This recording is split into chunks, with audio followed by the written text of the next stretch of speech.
पथश्री योजना के तहत तपसी पंचायत क्षेत्र में 52 लाख रुपए की लागत से जिला परिषद के फंड से सड़क निर्माण कार्य अपनी प्रगति पर है। हालांकि यह कार्य अब एक जमीन विवाद के केंद्र में आ गया है।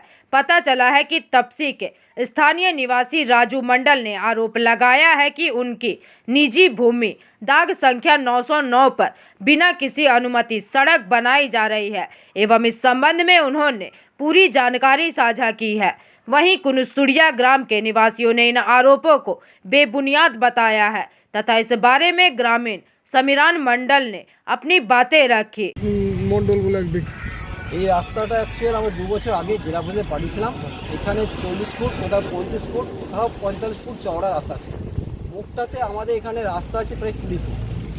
এইখানে রাস্তাটা এই 20 ফুটের জায়গার মধ্যে একটা রাজু মণ্ডল বলে ওরা অভিযোগ করেছে যে ওদের রাস্তায় নিয়ে চেপে গেছে, কিন্তু আমরা সার্ভেতে মাপিয়েছি সেটা 20 ফুট আছে, কিন্তু ব্যক্তিগত কথা বা নিজের মনমর্জি কথা 11 ফুট কোথাও বলে রাস্তাটা বন্ধ করতে চাইছে, কিন্তু 11 ফুট এখানে কোথাও রাস্তা নেই। এখানে যেটা লাস্ট রাস্তা সেটা 20 ফুট।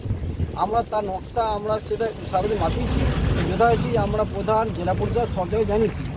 আর এই রাস্তাটা হওয়াতে ওর বিপত্তি কী জানি না। এই অঞ্চলের মানুষের এই রাস্তাটা যে চওড়া হচ্ছে শুধু আমাদের কুঁস্তর গ্রামের না, এটা কুঁস্তর গ্রাম, তপসি, কুঁস্তর কোলেরি, এদিকে 4টে বুথ, ওদিকে 8টা বুথ, অর্থাৎ তপসি অঞ্চলে প্রধানের 8টা বুথের যোগাযোগ রাস্তা। শুধু এই রাস্তা তাই নয়, এই শিল্প অঞ্চলে যে পুরনো শিল্প অর্থাৎ ইসিএল, সেই ইসিএলেরও একটা মেন রাস্তা হয়ে যাবে এইটা। তার সঙ্গে এখানে এই অঞ্চলে ব্যাংক, স্বাস্থ্যকেন্দ্র, সমস্ত কিছু এই রাস্তায় তার পড়েছে। এছাড়াও আরেকটা বড় এখানে মানুষের যেটা অসুবিধা যেটা হচ্ছে অনুষ্ঠান হচ্ছে ম্যানেজার, এই রাস্তার উপর জায়গা তারা দেখেছে এখানে। हालांकि तपसी पंचायत की प्रधान बीना पानी बावरी का कहना है कि निर्माण जिला परिषद द्वारा किया जा रहा है और सभी जांच पड़ताल के बाद ही कार्य आगे बढ़ाया गया है एवं उन्होंने भी दावा किया है कि किसी की निजी जमीन पर अतिक्रमण नहीं किया गया है। তার কোনো অনুমোদন নেওয়া হয়নি, কি বলবেন? এই কাজটা জেলা পরিষদের কাজ, 1 নম্বর জেলা পরিষদের কাজ। এই কাজটা জেলা পরিষদ দেখবে এবং ওনারাই যখন রাস্তা ধরেছেন, রাস্তা দেখেছেন, নিশ্চয়ই সব কিছু দেখে শুনে কাজ করছে। কারো কোনো জমি দখলদারি করে কিন্তু রাস্তা হয়নি। আচ্ছা, যে জায়গাটা এটা হয়তো রাস্তাটা ড্রেন ছিল না বলে ড্রেনের জল রাস্তায় পড়ছিল, রাস্তাটা আমার বিক্ষত হয়ে গেছে, রাস্তা চলাচলের মতো উপযুক্ত ছিল না। সেখানে রাস্তা হচ্ছে, এটা কারো জমি দখল করে বা কিছু করে রাস্তাটা হয়নি। এলাকায় কি কালভার্টের প্রয়োজন ছিল? কালভার্টের জন্য আপনারা কি বলেছেন? কোনো না, কালভার্টের জন্য জমা হয়ে এখানে পুরো জল নিষ্কাশনের কোনো না, সেরকম কোনো আমার কাছে অভিযোগ আসেনি। জল নিষ্কাশনের কোনো ব্যবস্থা হয়েছে? যেটা আমরা ড্রেন করছি, তো আপাস থেকে আমরা পুরো ড্রেনটাই করছি এখানে নিষ্কাশনের জন্য। হ্যাঁ, ড্রেন করছি, ড্রেন আমাদের এখনো কাজ চলছে। আপনাদের কাছে কোনো অভিযোগ এরকম আসেনি যে এরকম হচ্ছে? না, আপনারা কালভার্টে নিয়ে কোনো অভিযোগ আসেনি। না, এই যে রাস্তার জন্য যেটা করছেন সেটা নিয়ে কি ভাবনা চিন্তা রয়েছে? এই যে অভিযোগ যেটা করা হচ্ছে এটা সেটা জেলা পরিষদ দেখবে, জেলা পরিষদ দেখবে এটা। আপনারা বিষয়টা কি জানিয়েছেন? আপনার কাছে যে অভিযোগ এসছে? হ্যাঁ, সব জায়গায় তো কপি পাঠিয়েছে, আমরা জানিয়েছি যেখানে জানাবার।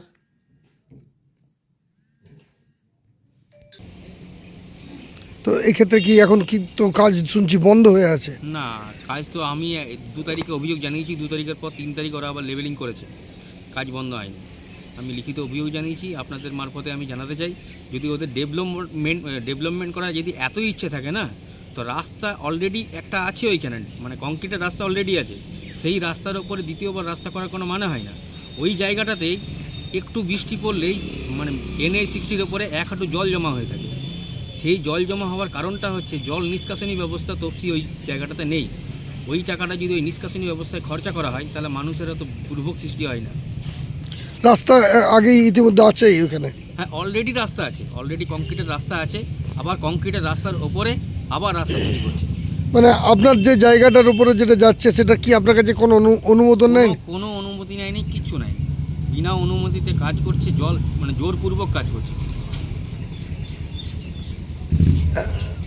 কত নম্বর দাগ নম্বর কত আছে? নম্বর আছে 909। মমতা ব্যানার্জি এই ইস্যুতেই পশ্চিমবঙ্গের রাজ্য সরকার এসেছিল, যে জমি আন্দোলনকে কেন্দ্র করে রাজ্যের ক্ষমতায় এসেছিল, আর সেই জমিকে আবার মানে হরণ করে পরে পাবলিকের জমি হরণ করে রাস্তা কীভাবে হয়।